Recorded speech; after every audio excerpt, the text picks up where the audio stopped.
आपा, क्या आपने जिम से बात की? जिम हारिका को ढूंढ लेगा, उसने कहा है। ठीक है आपा, वो ढूंढ लेगा, लेकिन अगर हालात मजीद खराब हो गए तो क्या होगा? आपके सामने कमाल ने जिम को कितना मारा था। अगर इस बार मजीद बात बिगड़ गई तो? अरे साजिदा, ऐसा वैसा कुछ नहीं होगा, बस वो हारिका को ले आए। मुझे अपनी बेटी चाहिए बस दुआ कर सकती हूँ अल्लाह उन लोगों की मदद फरमाए।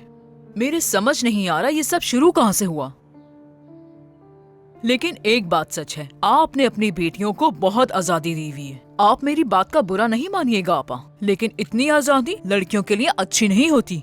ये सच बात है।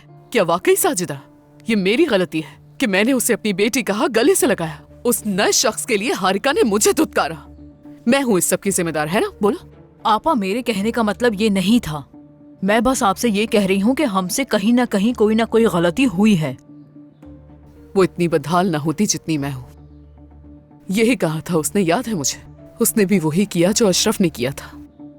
इतनी आसानी से कह दिया उसने कि मैं काबू ही नहीं रख पाई खुद पर, वरना क्या मैं उसको मारती? ऐसा कर सकती हूँ मैं क्या? हाँ मेरी प्यारी बहन, लाड प्यार बच्चे को बिगाड़ता है। ये तुम क्या कह रही हो साजिदा? हद हो गई है। तुम्हारा मतलब है कि इन सब को सुधारने के लिए मारपीट करना शुरू कर दूं, यही कह रही हो ना?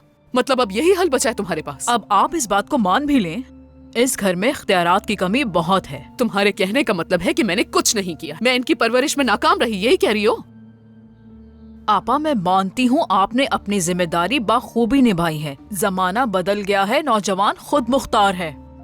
अगर मेरी बात माने, आप हारिका की शादी जिम से कर दें, सीधी राह पर आ जाएगी, सब मसले हल हो जाएंगे। साजिदा, तुम होश में तो हो? अभी इसी वक्त मेरे कमरे से निकल जाओ, वरना बहुत बुरा होगा, समझी? ठीक है, मेरा दिमाग पहले ही बहुत खराब हुआ है। जा रही हूँ मैं।